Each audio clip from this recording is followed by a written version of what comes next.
খুব একটা বেশি যে আমার ইনকাম সোর্স সেটা না, আমার খরচ তার থেকে বেশি। আমি নিজে খুব এক্সপেন্সিভ অ্যান্ড ঈদের শপিংয়ে যেটা হয় যে আগে তো পাপা শপিং করে দিত, এখন পাপা দেয় না আমাদেরকে। এখন আমি ফ্যামিলির জন্য একটা নর্মালি বাজেট রাখি। এটা ডিপেন্ড করে আসলে ভাই, আমার যেহেতু আমি জব করছি না, আমার কোনো ফিক্সড ইনকাম নাই, সো আমার যখন হাতে যেরকম টাকা থাকে সেটার উপর বাজেট নির্ভর করা হয়। তো যখন আমার মনে হয় একটু বেশি আছে তখন ফ্যামিলির জন্য বেশি বাজেট রাখি, পাপার জন্য আলাদা রাখি, আম্মির জন্য আলাদা, আমার জন্য, ভাই বোনের জন্য আলাদা। সো এভাবে করে রাখা হয়।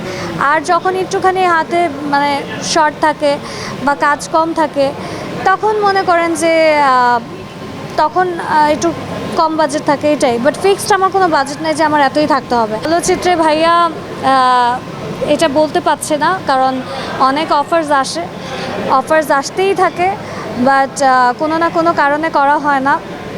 যদি কখনো করা হয়ে যায় তাহলে আপনারা দেখতে পারবেন। অনেক সময় আসে আবার সেগুলো ক্যান্সেলও হয়ে যায়। সো এক্স্যাক্টলি এখন আর বলতে পারছি না যে কবে দেখতে পারবেন।